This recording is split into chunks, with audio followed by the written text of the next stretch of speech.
Wow, what's good, family? It is me, Coach 67 Sports TV.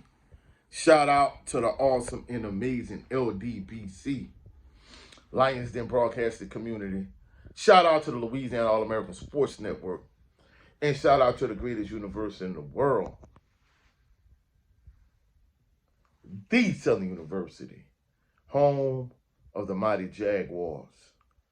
In this particular video, I'm going to talk about if Southern University had a celebrity coach, would they be in a better position than they are currently in? But before I get to my video, in my previous video, I talked about, the brand erosion of Southern University. And one component of the brand erosion is Southern University, like constantly wearing different shades of blue and like wearing different colors, having different logos, so on and so forth. And this jacket that I have on is another example of it, because in many of my videos you see me with a sky blue or a light blue hoodie, baby blue hoodie, whatever you want to call it, whatever shade of blue that Southern University uses in those videos, that shade of blue. But this shade is royal blue, and I have a navy blue Southern University t-shirt also. So it goes to show you from a brand erosion standpoint, in terms of like the color patterns and the color schemes, Southern University has worn every shade of blue, in addition to gold and white. So, I'm going to continue the brand erosion series, maybe on a live stream or in a couple videos. But in this particular video, it started, the genesis of it was it started on the Southern Baller Show. Myself, my brother Jared 11 Green, we were talking about Desean Jackson and Michael Vick. Desean Jackson going to Delaware State, Mike Vick going to Norfolk State. And, essentially, the point I brought up is, I didn't like the way, even though I felt like both Deion and J-State benefited from him being the head coach at Jackson State, I didn't like the way he left in the aftermath of it. And it wasn't not only the way he left in the aftermath, but it was also, the whole Ryan Garcia fiasco, the fact that, Ryan Garcia said, he wished he could bring George Floyd back to life so he could delete him again.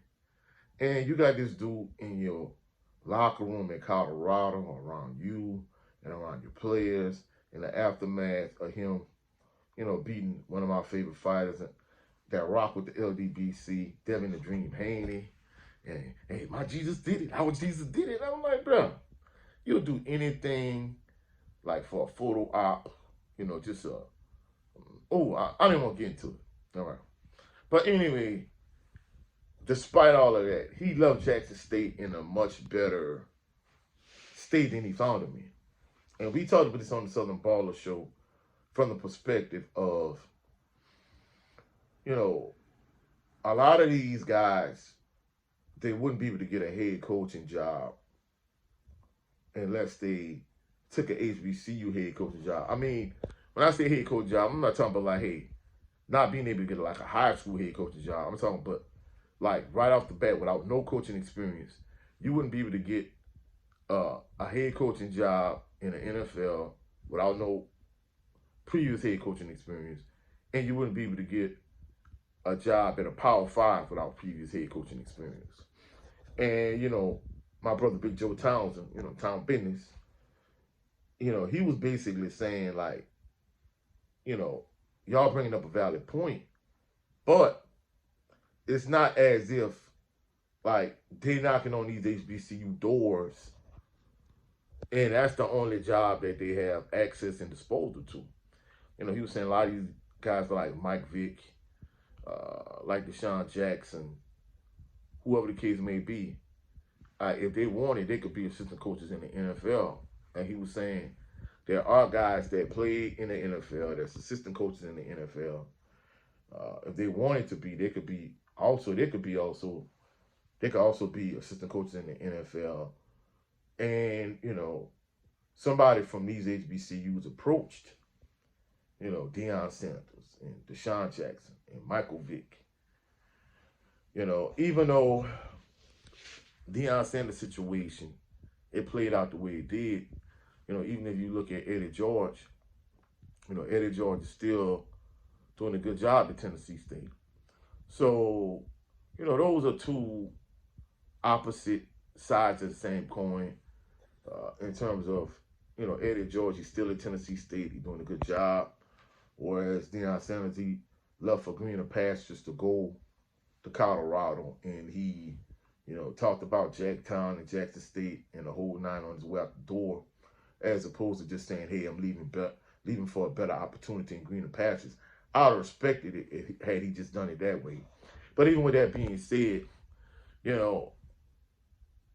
after the show, like, my mom and I was talking about it because at one point, when Southern let Dawson Odoms go to Norfolk State, and Jason Rollins was the interim head coach, and after Jason Rollins, nobody has been able to confirm or deny this, but the word on the curb was Marshall Faulk was supposed to be the next head coach of Southern after Jason Rollins. The reason why they didn't hire him instead of Jason Rollins was because, it was a tumultuous time.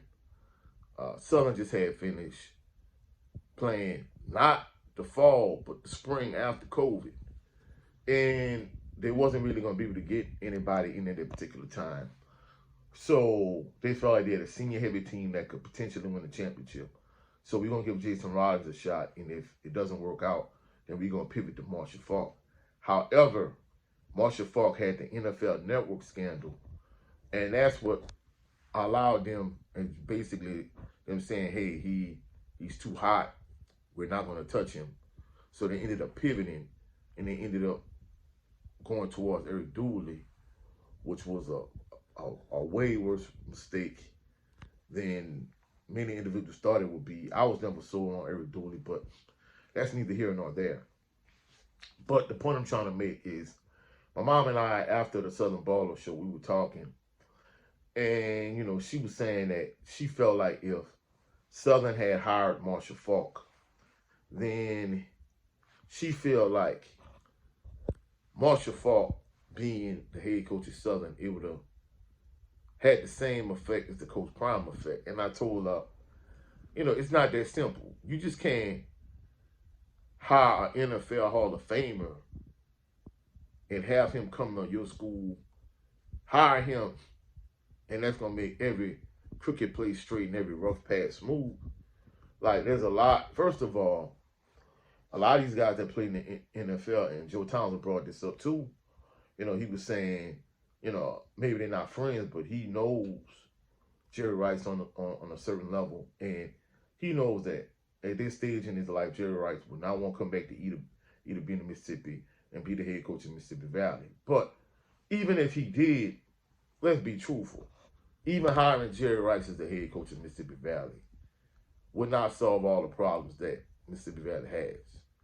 It's going to take time, it's going to take patience, and it's going to take effort to turn that situation around. And a lot of NFL Hall of Famers don't have that type of time. It's not willing to put in that type of time, patience, and effort. And truthfully speaking, even though I'm not a fan of his, you got to realize Deion Sanders he was kind of like the perfect candidate for Jackson State to get. Because, despite, what I feel about him now, you got to realize this guy is extremely charismatic. He has a certain swagger about him. And he kind of was the perfect fit for Jackson State. And really kind of the perfect fit to kind of be in any college program. Now, of course, him being brash, and you got to realize his personality is going to rub a lot of people the wrong way. And when I say wrong people, I'm talking about white people in particular. So that's why, I didn't see him getting a head coaching job in the SEC at like a Auburn or that type of school, because when you go to these type of Power 5 programs, hey, you got to do it their way or no way at all. So I think that's the reason why, even though he loved Jackson State, he went to a Power 5.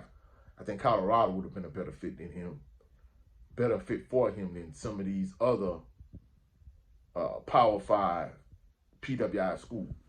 And basically, what I was telling my mom is, just hiring Marshall Faulk wasn't going to, solve the issues that Southern has. And even if that was the case, we just going to say hypothetically speaking, if Coach Graves doesn't work out, like just hiring a celebrity coach is not going to fix all the issues that ail Southern University.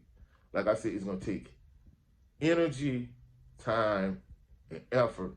And a lot of these guys that's NFL Hall of Famers that, from a financial standpoint, that's at a certain level, they don't have the patience to come to HBCU and get it out the mud and build a program from the ground up.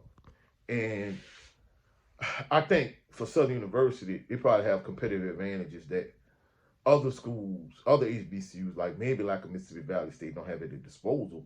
But even with that being said, a lot of celebrity coaches is, they probably wouldn't have the patience if they're NFL Hall of Famer and they're at a certain level financially. But even with that being said, I'm not saying that Marshall Faulk would have been a bad hire for Southern, but it's no guarantee that him coming to Southern would have had the same effect that Deion Sanders going to Jackson State had, because, like I said, Deion Sanders is an anomaly from a charisma standpoint, from a personality standpoint, from him being able to sell himself and sell his program standpoint, and so on and so forth. So I think it was the perfect storm, and he benefited from it, and Jackson State benefited from it. So both parties benefited from it equally.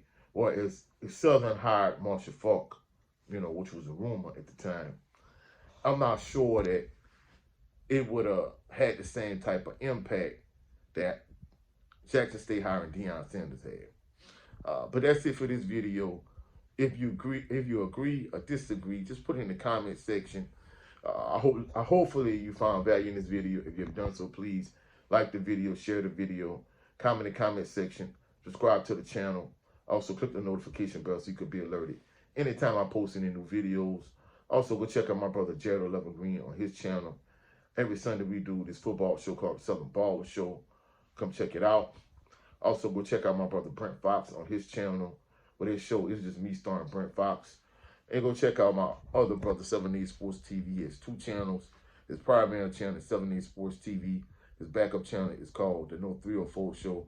Every Sunday, he and Blue Ray Fitness, they have a live stream, so go check them out. Hopefully y'all enjoyed the video. I'll catch y'all on the rebound. Y'all have a blessed, phenomenal evening. Peace and blessings.